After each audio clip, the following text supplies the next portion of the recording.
وہ ایک سجدہ جسے تو گنا سمجھتا ہے، وہ ایک سجدہ جسے تو گنا سمجھتا ہے، ہزار سجدوں سے دیتا ہے آدمی کو نجات۔ میرے قابل قدر اساتذہ کرام اور میرے معزز ہمسفر ساتھیوں، السلام علیکم ورحمۃ اللہ وبرکاتہ۔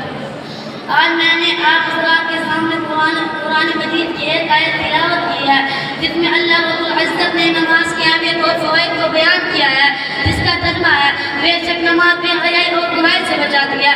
برادران اسلام، اگر کسی کی نماز اس کو فواحشات سے، رسومات سے، بدعات سے، خرافات سے، اغلوقات سے، منکرات سے نہ رکھو تو جان لیجئے اس کی نماز میں ضرور خلل ہوگا، نقص ہوگا، جس کی وجہ سے نماز تعطیل سے خالی رہ رہی ہے۔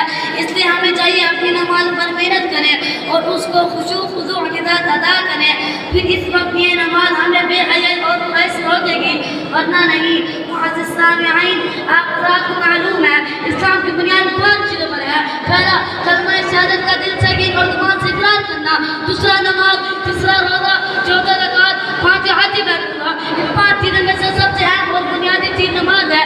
اس کا اندازہ آپ آیات واقعہ اور احادیث مقررہ سے کو بھی لگا سکتے ہیں جن میں نماز کی اہمیت کو بیان کیا گیا ہے۔ چنانچہ سرور کائنات صلی اللہ علیہ وسلم کا ارشاد ہے مسلمان اور کفار کے درمیان صرف نماز کا فرق ہے، اور ایک جگہ فرمایا قیامت کے دن سب سے پہلے نماز کا سوال ہوگا۔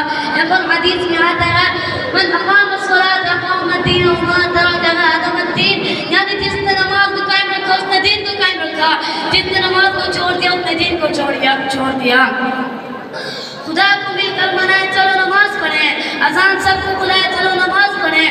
نمازی کو ملی 2 جہاں کی خوشیاں، نمازی کو ملی 2 جہاں کی خوشیاں۔ در خدا سے ہر وقت دیکھتا ہے ہمیں، در خدا سے ہر وقت دیکھتا ہے ہمیں، بہانہ اپنا بنے چلو نماز پڑھیں۔ وما علینا الا البلاغ۔